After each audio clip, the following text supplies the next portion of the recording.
Avant de regarder le contenu de cette vidéo, je vous invite à la partager sur vos réseaux sociaux. Vous êtes dans la classe du niveau B1 avec Luquet et vous pouvez suivre l'intégralité des cours sur le site www.luquet.com. Aujourd'hui, on va voir l'adjectif. Pour profiter de la progression des cours et pour pouvoir faire les exercices, vous pouvez vous inscrire à l'école Luquet et vous profiterez également de mes corrections avec mes commentaires personnalisés.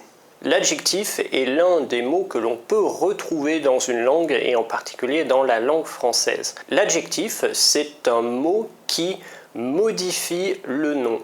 Alors pour matérialiser cette modification, j'ai utilisé un t-shirt, car quand on change de t-shirt, on va changer d'aspect à la manière de l'adjectif. L'adjectif peut se trouver à deux endroits. Il peut se trouver soit dans un groupe nominal avec un déterminant et un nom, ou soit dans un attribut directement. Dans un attribut, vous pourrez retrouver également un groupe nominal avec des adjectifs, mais vous pouvez trouver également un adjectif tout seul, sans rien d'autre. Je vous donne tout de suite quelques exemples.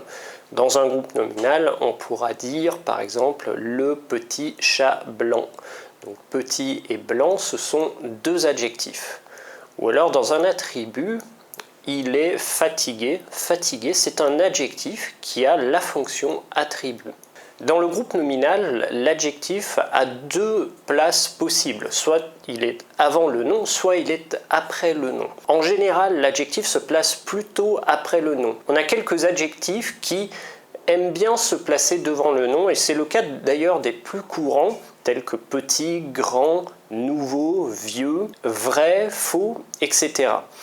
Ces adjectifs peuvent également se placer après le nom, mais naturellement, ils viendront trouver leur place avant le nom. Les adjectifs qui indiquent un rang également se placent avant le nom.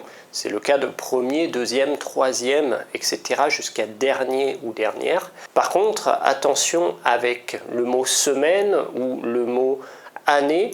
Ici, dernier viendra se placer après le nom. C'est le cas de la semaine dernière ou l'année dernière. Donc on le voit, la plupart des adjectifs vont venir se placer après, et c'est le cas de écologique, vert, orange, officiel, européen, annoncé, perdu. Voilà, tous les adjectifs vont en principe se placer après le nom. Je vous donne le cas particulier de homme et grand, qui n'a pas le même sens en fonction de si grand est placé avant ou après.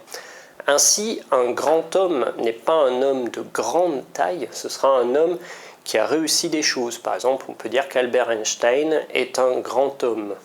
Par contre, si on veut dire qu'un homme est grand de taille, ici il faudra placer l'adjectif après le nom et ça donnera un homme grand. Je veux également vous préciser certains adjectifs qui se placent aussi bien devant qu'après, mais qui ont une petite nuance s'ils sont placés devant. C'est le cas des adjectifs ayant une valeur subjective. Splendide, surprenant, étonnant, magnifique. Ces adjectifs peuvent bien sûr se placer avant le nom ou après le nom. Toutefois, lorsqu'ils seront placés avant le nom, ils auront vraiment une valeur un peu plus intense. Par exemple, je peux dire une nouvelle étonnante. La nouvelle est étonnante, mais elle est presque normale.